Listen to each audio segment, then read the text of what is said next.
Welcome back to Student of the Gun Radio. And this segment of Student of the Gun Radio is brought to you by Mr. Microphone from Ronco, the perfect Christmas gift. No, we're kidding. We don't have Mr. Microphones. We have black carbon steel microphones.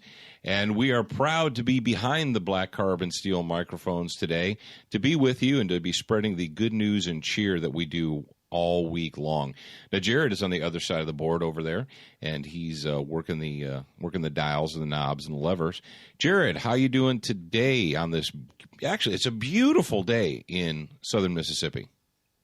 It is. I am doing very well. It's like you said, it's a very beautiful day.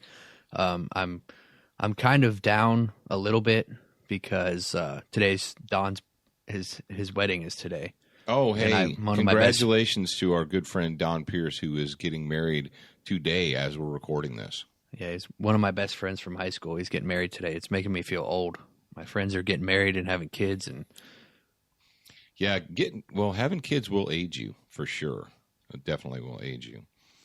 Now, folks, we've got a lot to talk about this week, so we're going to jump right into it. But before we jump right into it, we want to thank our genuine sponsors. Unfortunately, Ronco is not one of our sponsors, but you know who is? Keltec Weapons of Cocoa, Florida. Colt Manufacturing, the makers of the LE901 rifle. And, of course, Crossbreed Holsters of Republic, Missouri. And we're going to go up and visit our friends at Crossbreed here next month. In May, we're going to see them up in Missouri. So we want to thank them. Now, folks, we've got our excess good guy of the week coming up, and this is very pertinent. If you guys are out there and you're looking for ways to save money or to practice or to train, to get some practice in effectively while saving money at the same time, you want to perk up your ears. Jared, tell us who our good guy of the week is, and tell us what their question was. Before I mention the question, I'm just going to say, if you win the Good Guy of the Week, I need you to email me. That's Jared, Jarrad, at studentofthegun.com.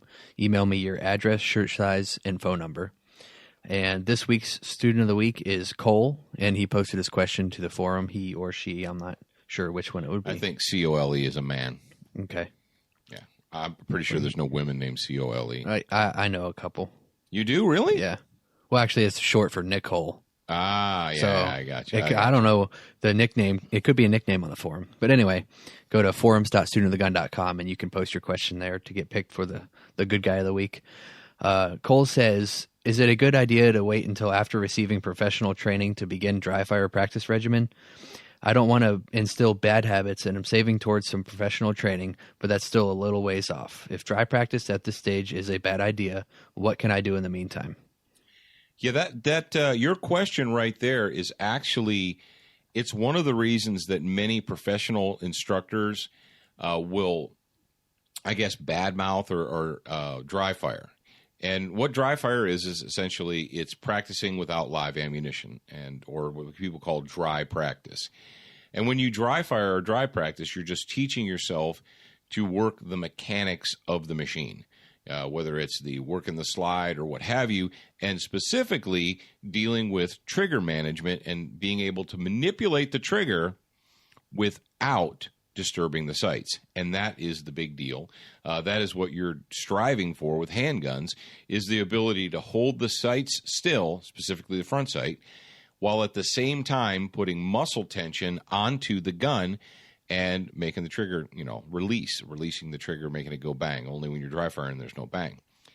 So it's kind of when you ask that question, I have to say, if you've never had any training, then maybe the answer is no, or unless you've had some type of guidance.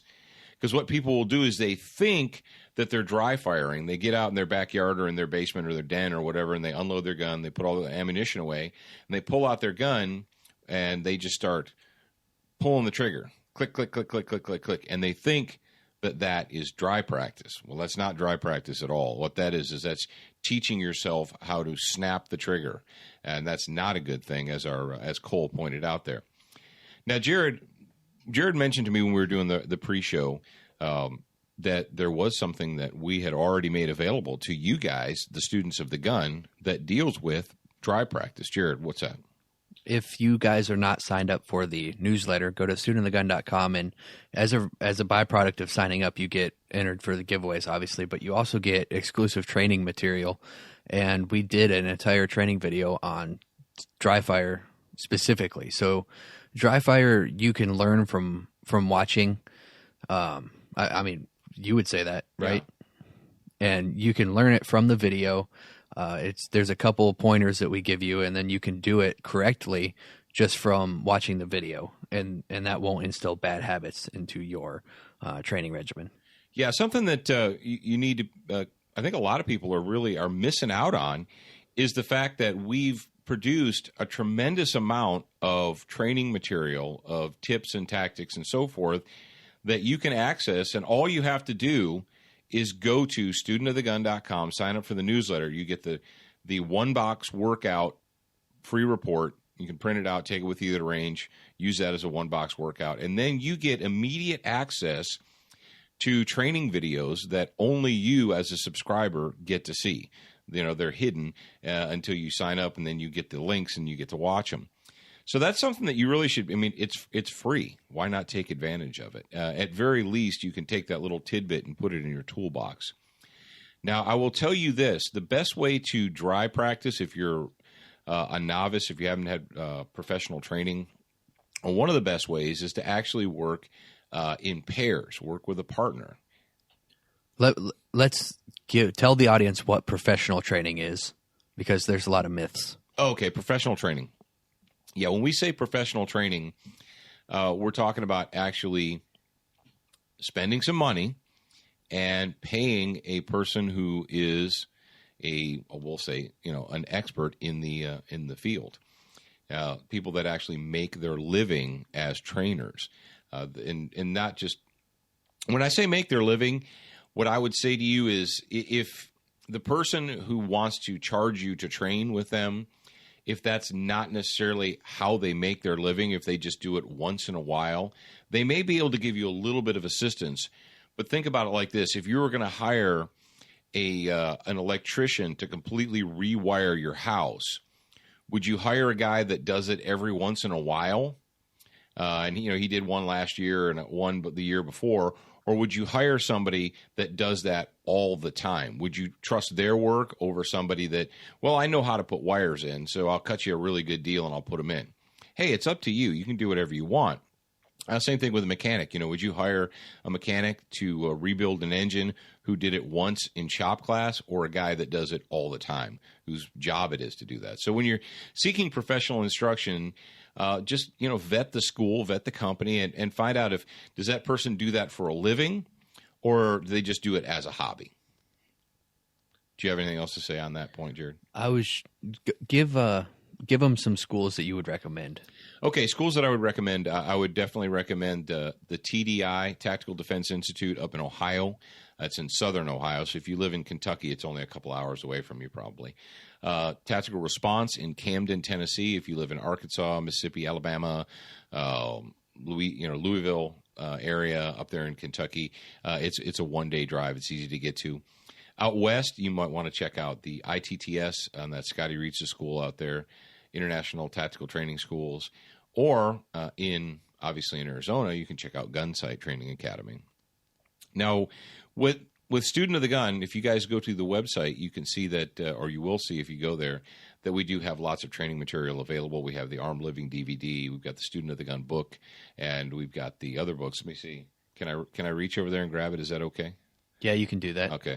While he's reaching very far, and we're doing something new. Yeah, if you haven't figured it out yet by now, we've got the cameras turned on for this. Yeah, we're doing something new for you guys. We're doing a video version of the radio show, and I'm gonna figure out how to distribute that, but we'll let you know. For now, it's gonna go up on our Student of the Gun SOTG Homeroom YouTube. Is that the name? Wherever you want to put it, buddy. On SOTG Homeroom. Is that the name? On YouTube, yeah. SOTG Homeroom. Search that, and there's a wealth of knowledge already on there. We kind of took a hiatus from that for a little while to focus on the more important things, but we're back. All right. The last two educational things that we worked on, and I actually put a lot of effort into it during the last year. Myself and two other authors, We authored the Armed and Smart: A Beginner's Guide to Concealed Carry. This is for those thousands of people who are like, oh, I have a, I've got, here you go. Show the camera, Paul. Jared's on the other side, and he's giving me the wave. He's like, hold it up for the camera. Okay. So I did that, and those are available. We've got a link up on the Student of the Gun website, and then I have Armed and Smarter, and that, again, is the follow-up to the original book. But anyway, there's a lot of material out there for you guys, and when it comes to dry fire practice, we think that you need to understand what you're doing. Just pointing a gun at a blank wall and snapping the trigger is not dry fire practice. You want to go ahead and get a little bit of education or a little bit of instruction before you start doing that, because as Cole said, what you could be doing is just ingraining bad habits. Now let's go ahead and move on to the meat of this particular segment. Get up again, get down. 911 is joking your town. Get up again, get down. Late 911, where's the late crown? Get up again. Yeah, I never thought in a million years that Flavor Flav and I would agree on anything, but I'm going to have